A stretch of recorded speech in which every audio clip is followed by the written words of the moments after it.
Guys, in this video, I'm going to share the story of the first time I got scammed in the music business and how that situation unexpectedly led to the first time I used the amen break in one of my tracks. It's the year 1990. I'm approximately 19 years old. I just finished recording a track that sounded release worthy called Bleet Mania with my partner in music, Bleet. Guys, stay tuned to the end of this video where I'm going to show you a live demo of this track completed playing on Optimate.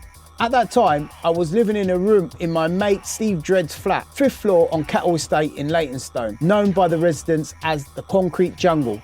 I was living there with my girlfriend Natasha, now known as the love of my life, Lady T, and my dog Rebel. Back then, the brain blueprint wasn't even fully formed yet. All I had equipment-wise was an Amiga 500, the predecessor to the Amiga 1200, a Yamaha PSS 790 keyboard, an Amstrad 4-track hi-fi for recording and mixing, an Alesis HR16 drum machine. That was a setup. Anyway, one day I was reading through music magazines and came across an advert from a company looking for demos from young budding producers. They promised management, a record deal and distribution. I couldn't find the exact magazine to show you, but it appears that this type of ad was very common in those days, which is something I didn't know at the time. Comment down below if you remember any cool computer or music magazines from that era, and maybe you've seen the advert that I'm talking about. Now remember, I'm young, I'm hungry, I've just recorded a Bleet track demo called Bleet Mania with Bleet. Big up Bleet. Bleet music was very popular in the rave scene at that time.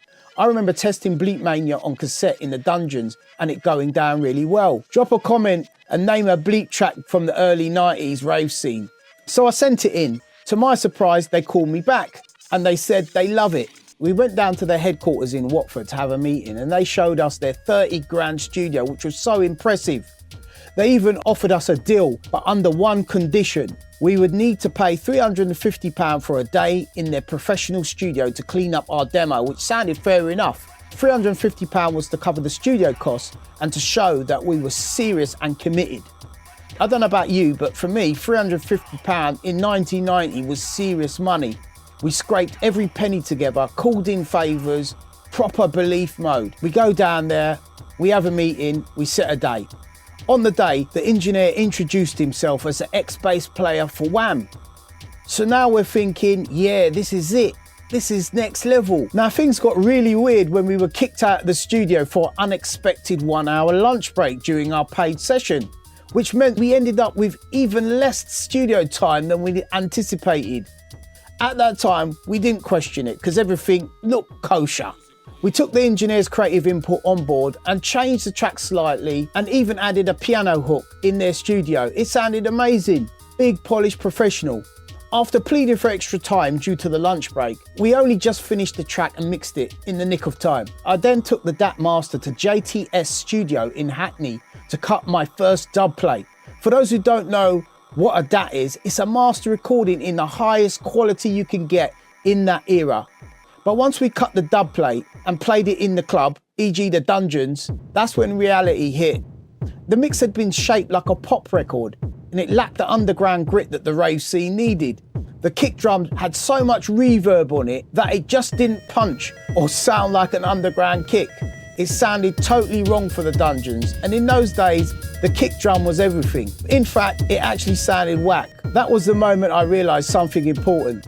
Some pop music engineers at that time didn't yet understand the sound of the underground or how to mix it so that it sounded heavyweight on a high-powered sound system.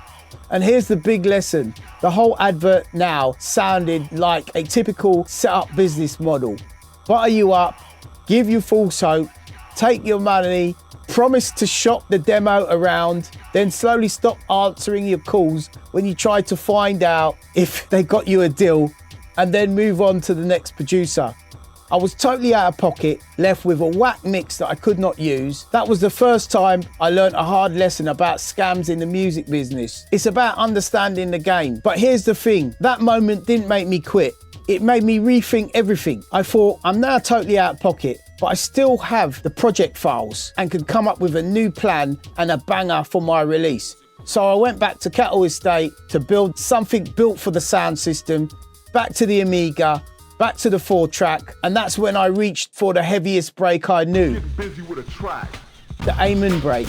Check out my next video where I show you how I pulled the next release together and how that happened. Last thoughts, don't let mistakes hold you back. Diamonds are formed under great pressure, and every bad situation always has a silver lining. It's incredible how this situation turned out to me using King of the Beats, aka Amen Break. Guys, if you like old school D&B jungle, please leave a like and subscribe. Thanks for watching.